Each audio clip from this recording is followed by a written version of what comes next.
میر حسن میں خوش آمدید۔ جدید AI کے انداز میں اسلامی معلومات۔ اچھا، کبھی سوچئے کہ کائنات کا سب سے بڑا راز ایک خط میں بند ہو اور وہ خط ہر انسان کے نام لکھا گیا ہو۔ آج کی اس نشست میں ہم اسی الہی مکتوب کی تہوں کو کھولنے کی کوشش کریں گے۔ ذرا سوچئے، بس ایک لمحے کے لیے، کہ اگر کائنات کے خالق کی طرف سے سیدھا ایک پیغام آئے تو اس میں کیا لکھا ہو سکتا ہے؟ کیسا ہوگا وہ پیغام؟ تو یہ صرف کوئی خیالی سوال نہیں ہے، بلکہ ایک بہت ہی گہری روحانی گفتگو کی بنیاد ہے۔ اصل میں یہ ایک بہت طاقتور خطبے کا مرکزی خیال ہے جو بالکل اسی عنوان سے دیا گیا ہے۔ تو اس خط کے اندر کیا لکھا ہے، یہ جاننے سے پہلے یہ سمجھنا ضروری ہے کہ بھئی یہ خط ہے کیا، مطلب یہ پیغام ہم تک کس شکل میں پہنچ رہا ہے۔ تو یہ جو خط ہے یہ دراصل ایک واعظ ہے، اور واعظ صرف ایک تقریر نہیں ہوتی، نہیں، یہ تو دل کی گہرائیوں میں اترنے والی روحانی اور عملی رہنمائی کا ایک ذریعہ ہے جو نصیحت بھی کرتا ہے اور حوصلہ بھی دیتا ہے۔ چلے، تو اب جب ہم اس کی نوعیت کو سمجھ گئے ہیں، آئیے اس کے پیغام کے بالکل مرکز میں اترتے ہیں۔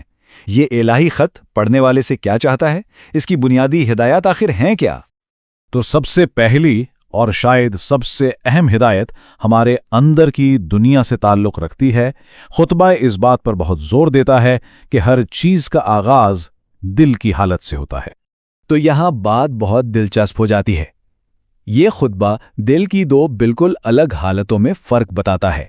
ایک طرف ہے باخبر دل، یعنی وہ دل جو باشعور ہے، جو غور و فکر کرتا ہے، جس کا رابطہ ہدایت سے جڑا ہوا ہے، اور دوسری طرف غافل دل، وہ دل جو بھٹک گیا ہے، جو دنیا کی عارضی چیزوں میں اٹکا ہوا ہے، اپنے اصل مقصد کو بھولا ہوا۔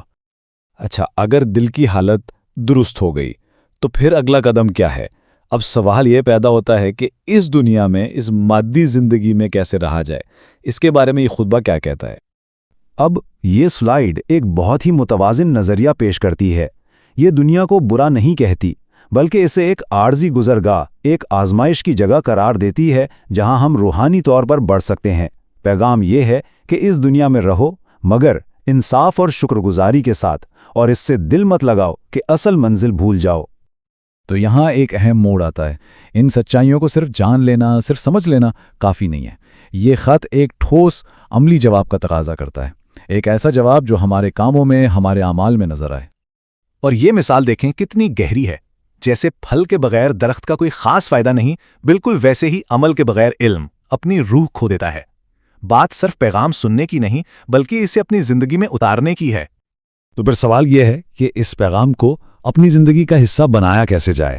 آئیے اب ان عملی طریقوں پر ایک نظر ڈالتے ہیں جو یہ خطبہ ہمیں سجھاتا ہے۔ دیکھیں، یہ ایک پورا فریم ورک ہے۔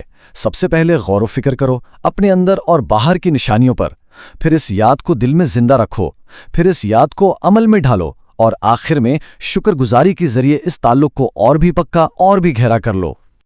اب ہم اس تجزیے کے اختتام پر ایک ایسے خیال تک پہنچتے ہیں جو شاید سب سے اہم ہے، وہ یہ کہ یہ پیغام کوئی ایک بار کی بات نہیں، یہ کوئی ماضی کا قصہ نہیں، بلکہ ایک زندہ حقیقت ہے جو آج بھی جاری ہے۔